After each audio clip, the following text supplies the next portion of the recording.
Okay, we are on season 1, disc 2, episode 106, The Cloud. We get in a little bit of trouble. And answer me this. How does Neelix know about lipstick? Just curious. Welcome to the D. Louise book series. I'm Christina K-R-S-T-I-N-A. This is where we read books, talk about books, no special effects, no theme music, no fancy man stuff going on here. And I'm a series person. I like to binge series. We finished Star Trek Next Generation. We are now doing Star Trek Voyager. We are doing episode 106.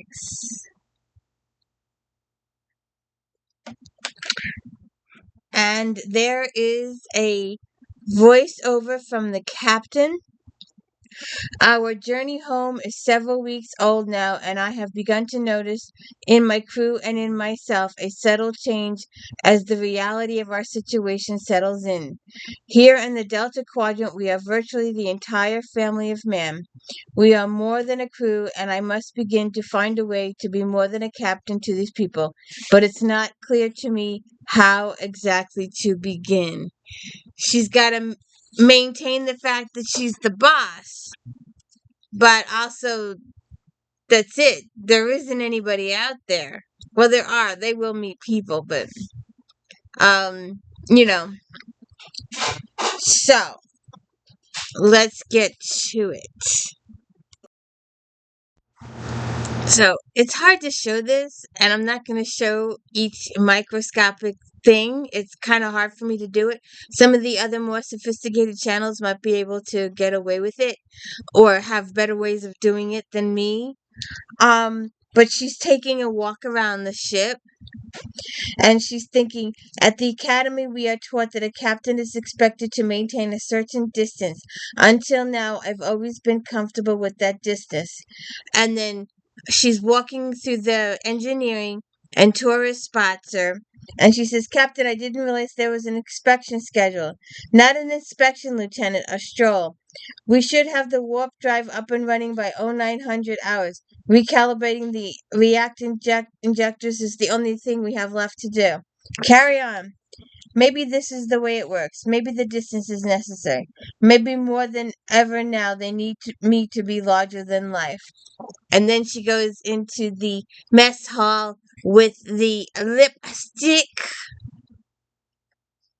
See if this will work. So Janeway enters the lunchroom now, and Janeway says, they start to get up, and she goes, Gentlemen, as you were. So Neelix has concocted anything interesting this morning? There's an ancient Chinese curse, Captain. May you live in interesting times. Mealtime is always interesting now that Neelix is in the kitchen. We shouldn't judge him too harshly. He's helping us conserve replicator energy. I'm sure the gastrointestinal problems will go away as soon as our systems get used to this, Paris says. Well, see you all at duty call. And then after she leaves, Kim and Paris have this little chat on the side. We should have asked her to join us. Ensigns don't invite captains to sit down. Why not? Because they don't. Well, what's wrong with showing a little courtesy? Captains don't want courtesy, they want respect. That's why they don't get chummy with the lower ranks. Who else is supposed to get chummy out here? There aren't any other captains and admirals for her to talk to. If she wants to sit with us, she'll ask us to join us. That's the way it's done, Paris says. Kim says, if you're working from an old rule book, Paris. It's true. Coffee! I need my coffee! Coffee! Where's my coffee? I need my coffee! So Neelix comes in. Captain, may I say you look beautiful this morning? Is that a new color lipstick? No, it's the same color I always wear. Excuse me. There are no stores on Voyager. Whatever lipstick she has with her will eventually run out. And that's something to think about. In years 3, 4, 5, 6, 7, maybe Janeway shouldn't be wearing makeup. Because technically, by that point, she would have run out of makeup. It was just a thought. Do we have any coffee? No, we have something even better. I don't want something better. I want coffee. It's made from a proteinous seed I discovered on an expedition. Never mind. I'll use one of my replicator rations for the coffee. That would not be appropriate, Captain. I beg your pardon? You need to set an example for your crew, Neelix says. Well, thank you for reminding me. You're welcome. After all, if you want the crew to begin to accept natural food alternatives instead of further depleting our energy reserves, you need to encourage them by your own choices, don't you?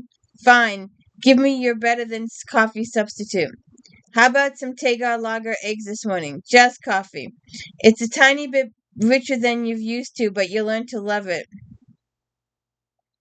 And it's like he pours it out and it's like glop. Solid glop. Like you're pouring liquid Jello pudding. It comes out and glops after it's hardened, or it's almost solidified, not quite solidified, but almost solidified. And he's pouring it out, and it's just in glops. And she gets called to the bridge. So, there's this thing. There was no need for you to come to the bridge, Captain. Yes, there was. I just wanted to alert you to a nebula we've picked up on long-range sensors. Put it on screen, magnify. There's a highly unusual levels of Omicron particles within this nebula, Captain. Are you thinking we could collect these Omicron particles to provide an additional antimatter reserve? Precisely, Tuvok says. Senior bridge officers report for duty. Commander said a cough. Course. There's coffee in that nebula. Yeah, but you're gonna do a little bit of harm, and you gotta fix it first. So Janeway talks to Chakotay and says, a little nebula should brighten up the crew's day. You're closer to the crew than I am. How bad is it? There's a Nuanka? Nuanka period of mourning. That's everyone's going through. It's a natural reaction. I'm worried about them. I wish we had a counselor on board, but the nature of our mission didn't require one. We talk to animals. It's Native American tradition. Animals. Our counselors were taught our own counselors. We were taught that animal guide accompanies us through life. Basically, it's what Carl Jung thought he invented when he came up with active imagination technique in 1932. But we've actually been doing the same thing for centuries. Is there a different animal guide for everyone? Yes. Let me guess. Yours is a bear. Why do you say that? You strike me as the bear type. Thank you. The bear is a very powerful animal. It has great potaka, but he's not my animal. The creature guides us, doesn't define who we are, it merely chooses us. Okay, if not a bear, then what? I can't tell you. It would offend my animal guide if I spoke his name. And they go through this big talk about the animal guides. And at some point, I'm not sure if it's in this episode yet, but it's in some point Janeway gives it a try. So then she let me see if I can pull it up. So we move into the nebula. Mr. Paris, any problems for navigation? I'm showing mostly hydrogen, aluminum, and hydroxyl radicals. Some local dust modules. I don't see them giving us any problems. Mr. Tuva, can you find us a rich deposit of Omicron particles in there? A significant concentration appears to be exists approximately 64 million kilometers inside the perimeter. Set coordinates. Aye, Captain. Engage at 1/4 impulse. And they go into that thing. And Kim's like, I've never seen anything like it. Tuvok to Kim. Mr. Kim, this is a comment we prefer not to hear from a senior officer on the bridge. It makes the junior officers nervous. Yes, sir.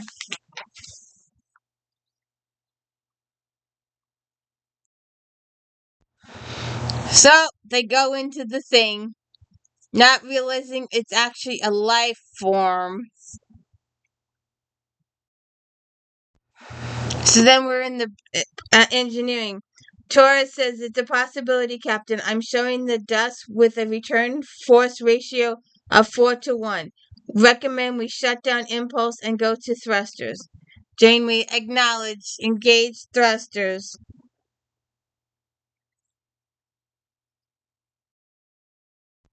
So then we're back on the bridge. Ahead slow, density still increasing, up to 70% now. Mr. Tuvok, the level of resistance poses no danger to the hull at this time, Captain. How far to your Omicron particles? 12,400 kilometers. Maintain course. And the ship shakes and they stop dead. And Torres says, shutting down thrusters. And Tuvok says, we seem to have encountered an energy barrier. Janeway says, this is natural and artificial. Back in engineering, Torres says, we're not reading any directed energy source down here, Captain. I guess it's a natural phenomenon. Back on the bridge. How far are we from the particles, Lieutenant?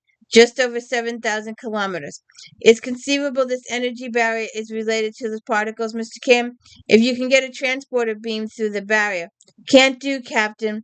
The therion emissions of the barrier would interfere with the transporter signal.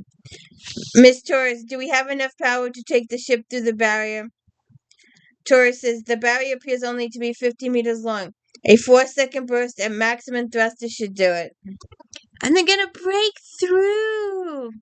They're gonna hurt the thing. So they end up getting through.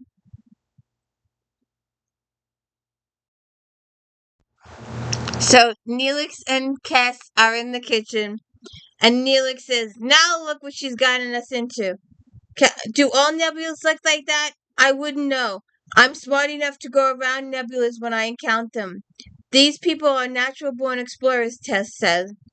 These people are natural-born idiots. If you ask me, they don't appreciate what they have here. This ship is the match of any vessel within a light 100 years. And what do they do with it? Well, this ship is the match of any vessel within 100 light years. And what do they do with it? Well, let's see. If we can't find some nice space anomaly today, they might rip it apart. Kess says, I don't think the captain is an idiot. She cares a great deal about her crew. You don't care a great deal about your crew and introduce them to the specter of death at every opportunity. And I speak as a member of that crew now. I'm not sure I would have wanted you to come along had I known this is what it's about.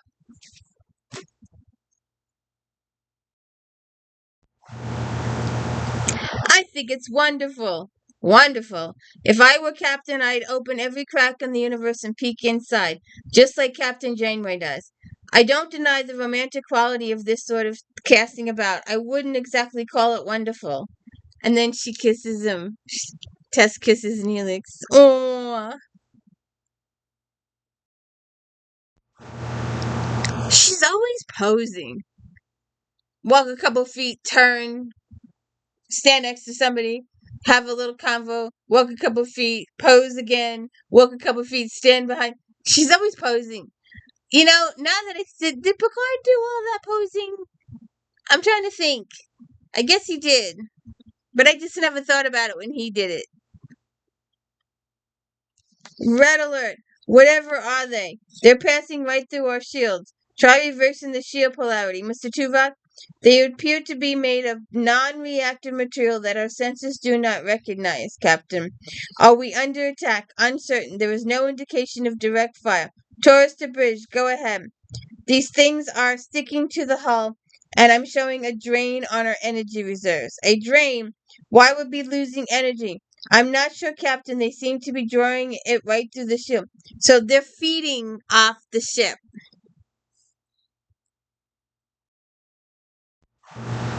So they haven't shown the stuff on the ship yet. I was waiting for them to show the stuff on the ship and they didn't. Not yet, anyway. So they have trouble it starts to drain their energy, and they're in a panic because it's draining their vital energy.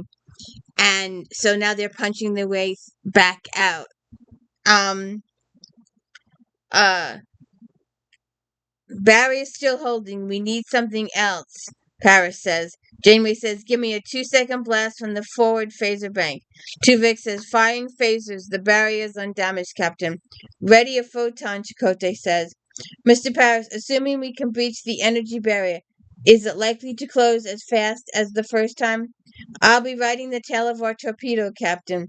Torpedo is loaded. Align ship coordinates along ship's heading. Coordinates set. Fire.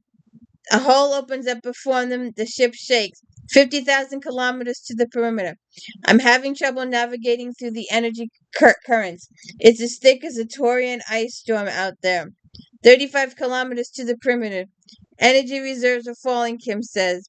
Tuvok says 15,000 kilometers. We've cleared the central mass. Janeway says, stand down, red alert.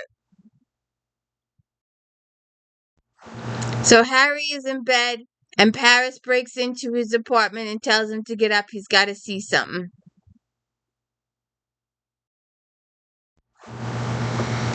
So he explains why he wears the mask. James Mahoney McAllister, the guy never slept. He'd be studying his algorithm until dawn, and the only way I could get any sleep was to wear a mask. You could have chained roommates. Are you kidding? McAllister got me through 4th year quantum chemistry. Besides, I got used to wearing it. Something about it reminds me of being in the womb. Harry, in order to remind of you something you have to have first. I remember being in my mother's womb. Right. So, what is it you want to show me? Nothing that's going to compare the memory of your mother's womb. Computer activate Hollis program, Paris 3. So, he wakes him up in the middle of the night to show him a holodeck program. Could have showed it to him at any time during the day or after their shift, but no, we gotta wake him up during his nap time to show him the hologram. So, they're not using their replicators to save energy. Well, how much energy is the holo? Yeah, I know it becomes a stable thing throughout the entire series. The Paris thing lasts for a while. Then we do the Ireland thing for a while. So they go into he's showing them the Paris thing, and they're all playing pool, and uh the really pretty girl comes up, and they have this little talk and all that kind of stuff. So they do some socializing on the holodeck. They hang out with the pretty girls. Tom Paris does a lot of kissing, and they play some pool. So Taurus is examining a centrifuge in engineering and found interesting results, so she goes to the doctor. So she activates the emergency medical hologram, and he says, please state the nature of the medical emergency. Why do you always say that, Taurus says. I can only speculate about my programmer's motives. Perhaps he thought I might be summoned for important reasons. Under the circumstances, don't you really think you ought to change your program? Now, there's an interesting concept, a hologram that programs himself. What would I do with that ability? Create a family, raise an army? One day, I don't remember which exact episode, but we will come through it. He will create himself a family. I know a little about holographic programming. I could reprogram you. That makes me feel particularly confident. Has anyone ever told you you have a lousy attitude?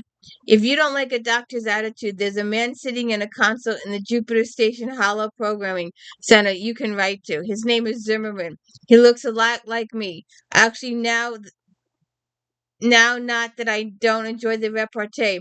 What's the reason you stopped in? I need a second opinion. Who gave you the first? I gave it to myself. And she shows him the the vial. It's a sample of the residue we picked up in the nebula. A nebula? What were we doing in a nebula? No, wait, don't tell me. Investigating. That's all we do around here. Why we pretend we're going home at all? All we're doing is investigate every cubic meter of this quadrant, aren't you? The molecules are isolinear, no polycytic structures. But this is what you brought me here? This is nucleogenic peptide bonds. Is that sign of kind of philosophic fiber? Ah, you were doing so well. No, I suspect it's something far more interesting than that, he says. So Chakotay comes to see Janeway. Repair crews have degaussed the hull, Captain. Good, let's plan on 0700 departure. What's this? And he brings her his spiritual guide stuff if she wants to give it an attempt. So then they sit down and give it an attempt. B'Elanna comes in and she sees them doing the animal guide stuff. And Chakotay's like, I should have asked the computer for no interruptions. And that the commander was introducing me to my animal guide. I hope you had better luck with yours than I had with mine, Taurus says. B'Elanna's the only one I know who tried to kill her animal guide, Chakotay says. I'm sorry to interrupt, but the doctor and I have come up with a rather surprising analysis of the matter left in the hull. It's organic. Microscopic life forms from the nebula? That's not what I mean. The samples are clearly organic elements of a much larger life form. It appears, Captain, this nebula is not a nebula at all. See, I told you it was a living thing. And they've injured it. Now they gotta fix it. You know? So then they're all at the science station. I'm curious, Captain, what are you looking for? I need to know if we did serious harm to this life form. Let's see. You ran your thrip through it, fired phases at it, and blew a hole in it with a photon torpedo. I say it's pretty good chance that you did some fairly significant damage to it. Where was that? I lost my place.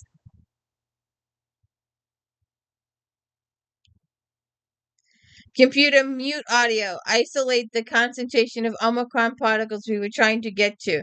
That would be right here. Mr. Tuvok, I'm afraid the concentration of particles is far lower than I originally observed. Furthermore, it appears that many of these particles have now moved outside the energy barrier.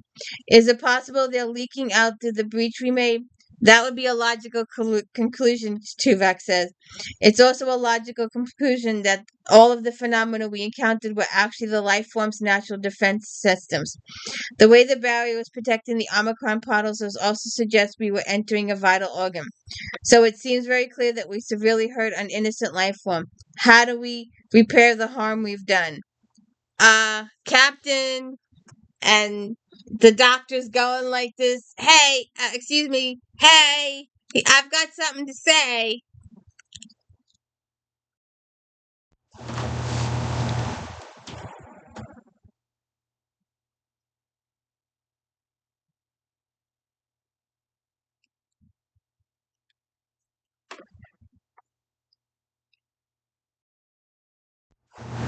So the doctor's waving his arms. So, hey me, I've got an idea. Talk to me. So they all turn to face him. How kind of you. You may be interested to know that the analysis of the organic sample suggests that this life form has the capacity to regenerate. This process may simply need a helping hand. How do we do that, Janeway says. Lieutenant Torres has the answer. B'Elanna says, I do. You were the one who first observed that this life form has nucleogenic structure. It's the life form has a nucleogenic structure. Nucleonic radiation ought to assist its healing process. A nucleonic beam along the edges of the breach should theoretically promote regeneration. The doctor goes, bravo. Commander, take us to Yo Alert and advise the crew that we're going to re-enter the life form. Mr. Kim, review all systems in light of our first experience and see if you can provide new safeguards. Tuvek, your job is to find some modification of the shields that will hold off this life form natural defenses. We begin at 1300 hours. Dismissed. Neelix is serving food in the new mess hall, and he overhears Chakotay saying, "All personnel report to stations, yell alert," and the crewmen have to leave. And Chakotay's like, "Now what?" Or Neelix is, "Now what?" to Chakotay. Chakotay's like, "What do you want? We're busy. This yellow alert business. I was just starting to serve. Sorry." And he cuts him off. "We found out the nebula is actually a life form, and we've got to go back in to repair some damage we did to it." Chakotay out.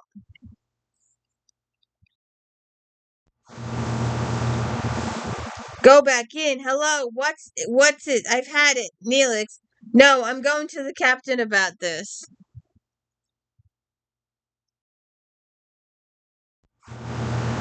So Neelix goes to talk to the captain.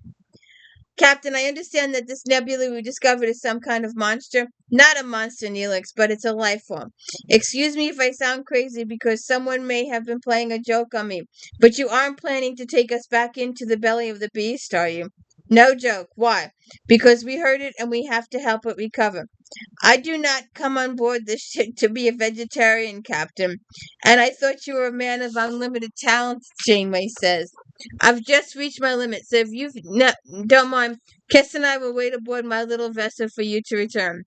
All our crews are preparing for this mission. I'm not pulling off their duties to prepare your ship for launch. And I'm not going to drop you off on the side of the road every time we hit a bump.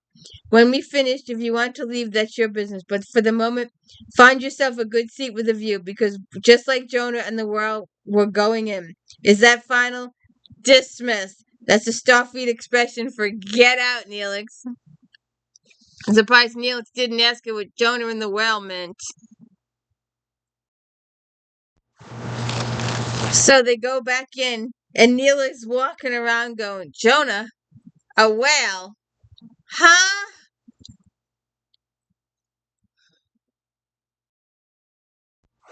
So we're back on the bridge again. Neelix, "Jonah, the whale." I'm sorry, I know I repeated that, but I couldn't help it. Disengage impulse engines. Impulse engines off, Paris says. Engage thrusters, 1/3. Engaging thrusters, Paris says. Red alert, Janeway says. Tuvek says shields are up. Adaptive harmonics are operational. Density is already more than doubled that we encountered the last time, Paris says. Tuvek says EM hull pressure is approaching dangerous levels, Captain. Mr. Kim, if my research is right, releasing positive ions throughout the nacelle should repel some of the dust out there. Without causing further harm to the creature, I believe so, Captain. Very well. Ion release confirmed. Ambient density is dropping. Hull pressure is decreasing. Hold your course. 14,000 kilometers to the breach. I see it. Magnify engineering. Ready your nucleonic beam. Taurus says, "Ready, waiting your order." "Mr. Paris, bring us into position." "Coming about 40 degrees, Paris says, and something hits them. "We're being hit by some kind of multipolar charges. They're not like anything we saw the first time. Shields at 87%. Will they hold?" "The polarity of each charge is rotating so quickly the shields cannot compensate." "We've lost the rear driver coil assembly," Taurus says. Paris says, "Inertial dampers are offline. I'm losing control. Hold on." And they get knocked around a little bit. There's our little nebula on screen. Taurus says, "The only way we can shut down all thrusters is to vent the deuterium into the space. We can't afford to lose that fuel. We have no choice. Acknowledge cutting thrusters." You know, all the damage that gets done to the ship each and every episode, they end up with a brand new ship each and every episode. So it's hard to do all the dialogue when they're being tossed all over the place. So, we'll just go through it quickly. I believe the optical data network is down, Ensign. Kim, yes, I'll get right on it. 14 injuries reported, Captain. None serious. Have you any idea where we are, Mr. Paris? Approximately 70,000 kilometers from a former position, deep inside the creature than before. Let's hope it's just a slow digestive process. Yes, ma'am. We've been reading these swirl energy currents since we first got here. When we thought it was a nebula, we weren't looking for any pattern. We thought they were just random entities. But now I'm wondering if these currents might be some kind of circular system. Mr. Kim, are you showing Omicron particles in these currents? Affirmative, Captain. If these currents are distributing Omicron energy throughout the life form, the circular system might pass right by that wound. We could get in one of those currents and surf back. Use the reaction control thrusters in drift mode only, Mr. Paris. Aye, Captain. We're on our way. Speed of 200 kph. And Neelix comes on board with refreshments. They're in this middle of this thing. They're being tossed around, and he brings refreshments. I also wanted to point out how dark it is now on the bridge. I know they're conserving energy, but it's like, I guess it was to be more dramatic. But like I said, Neelix brought refreshments. As the morale officer on the ship, I insist that a break in the workload is both healthy and necessary. Go on, Mr. Vulcan. It might even help you loosen up or not. May I ask when you became the morale officer? Oh, just a few minutes ago when I sensed crew morale might be especially low. Mine certainly was. We were in a free fall at the time. Cooking always helps Neelix to unwind, Kess says. Yes, and after we stabilize, I certainly need to unwind. So it seems to me I had a choice to come up here and say I told you so. No. Or try to do something constructive to help out in my own humble manner. Try the stuffed cardaway leaves. They're irresistible. Now, as your morale officer, I thought it would be fun for all of us to sing a few songs together. Janeway's like, don't push it, Neelix. Captain, well done, Mr. Paris. Take us gently out of the current. Stay in the RFC drift mode. Aye, Captain. They're preparing the beam. So they start with their beam stuff, and then the doctor comes on and says, I believe a slight alteration of your treatment plan is necessary. An inspiration I've drawn on ancient medical technique known as suture. Suture. Before the advent of laser technologies, they would sew somebody up like they do today. So Janeway is pondering this information. She's like, how can we do the suturing without the life form coming after them again? And the doctor's like, I'm just giving you the information. That's your problem, not mine. And turns off. You like dogs, Mr. Paris? Yes, ma'am. I always had a dog. I like dogs too. When I had to clean out a cut on my dog's leg, I needed to create a little diversion to take her mind off it. Mr. Kim, prepare a Class 4 microprobe. Aye, Captain. Lieutenant, if I gave you a short burst from our thrusters, would it be enough for you to maneuver into the breach in 10 seconds? I'd feel better if I had 20. Once we launch that probe as a diversion, you might have 10, maybe even less than that. Sounds good. Mr. Kim's status. Microprobe is loaded and ready. Set coordinates for launch at Mark 1616 Mark 70. Cut power after 500 meters. I don't want to hurt the life form again. So they do all their repairing stuff and they go back and forth and talk all that technical talk and stuff like that. So they go into the thing and they're launching their microprobe as a diversion. And then they start doing their stuff. And the creature starts healing itself. Tuvok says the regenerative matter approaching from both directions at under 500 kilometers per hour. Hold position. Captain, the shields are only designed to withstand. I'm aware of that, Mr. Tuvok. Hold position. Regenerative matter approaching range 30 kilometers. Bore and left. Engineering ready, full thrusters. Mr. Paris, just tell me when. And they go through a little. So then we get a captain's voiceover. Captain's log supplemental. We set out to augment our energy reserves and wound up depleting them by over 20%. As a result, we've set a course for a new planet 14 light years away that Neelix says might have compatible energy sources to offer us. It's out of our way, but circumstances offer few alternatives. So much for raising spirits. So then Captain talks with Kim in the turbo lift. I'm turning in for the night, Captain. Actually, I'm going to talk to an animal, then turn in. Something Commander Chakotay taught me. It's supposed to be quite therapeutic. You might want to ask him about it. Kim says, I will. Kim says, Captain, what? I don't mean to be out of place, but if you'd care to join us, you're welcome. And he takes her to the holodeck. Tom is always getting close with the females. She's a hollow character. She's not real. He's always footloose and fancy-free with the women, you know? And he invites her into the holodeck. And she's so excited.